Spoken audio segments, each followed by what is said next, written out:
कि सिकंदर कभी हालात के आगे झुका नहीं करता,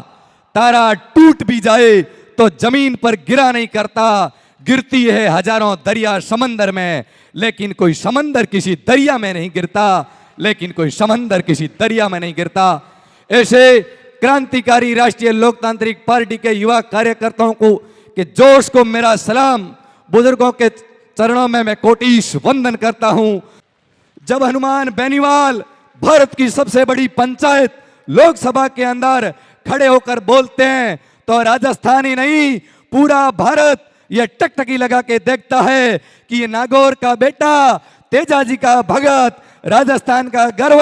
और भारत का भविष्य जो बोलेगा वो किसान और जवान की आवाज बोलेगा, गरीब और शोषित की आवाज बोलेगा। गांव गरीब की आवाज बनकर हनुमान बेनीवाल ने आज से 25 साल पहले इस राजस्थान को जगाने का काम किया। युवाओं को राजनीतिक रूप से जगाया, उन्हें बताया कि इस लोकतांत्रिक व्यवस्था के अंदर हमारा हक क्या है और ये चुगलखोर नेता हमारा हक किस प्रकार मार रहे हैं, हमें किस प्रकार जागना होगा। हम सब के लिए एक तीसरे विकल्प के रूप में हमें झंडा और डंडा दिया, राष्ट्रीय लोकतांत्रिक पार्टी दी, वो पानी की बोतल, किसान की आत्मा दी, जिससे हम सब इस राजनीतिक ताकत के रूप से पूरे देश में अपनी ताकत का एहसास करवा सकते हैं।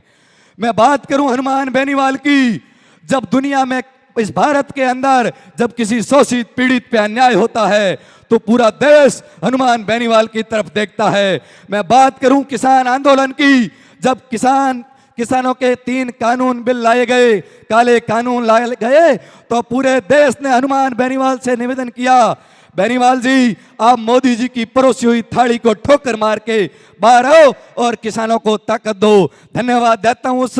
जर्नी के लाल को, धरती पुत्र हनुमान बेनीवाल को, जिसने मोदी और अमित शाह की सत्ता को ठोकर मार के किसानों के साथ धरने पे बैठे। मैं बात करूं अग्निपथ योजना की, सेना जैसा भारत के अंदर शान आन बान शान की प्रतीक सेना को जब भारत सरकार ने ठेके पे दिया तो पूरे भारत का एकमात्र सांसद हनुमान बेनीवाल लोकसभा के अंदर मोदी और अमित शाह की छाती पे खड़े होकर बोल उठे कि अग्निपथ के माध्यम से युवाओं के साथ कुठाराघात हो रहा है। ऐसी मांग बुलंद करने वाले हनुमान बेनीवाल है। जब बात आती है शहीदों की, मैं बात करूं राम स्वरूप कसवा फौजी की और नरेश जाट की, जब भारत सरकार उन्हें शहीद का दर्जा देने से कतरा रही थी तो वो धरती पुत्र धरने में बैठ के उन किसानों की शहादत को सही समय पर शहीद का दर्जा दिलाया, वो है हनुमान बेनीवाल।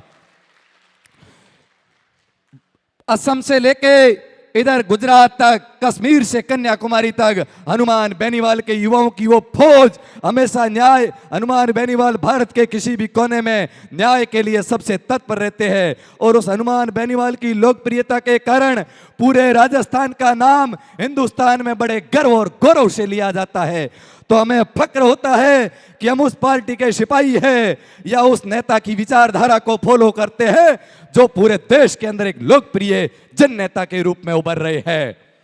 अब मैं बात करूं आज के इस कार्यक्रम की, हमें इस कार्यक्रम करने के पीछे की सार्थकता क्या है, हमें इस बात का चिंतन करना है, इस बात का मनन करना है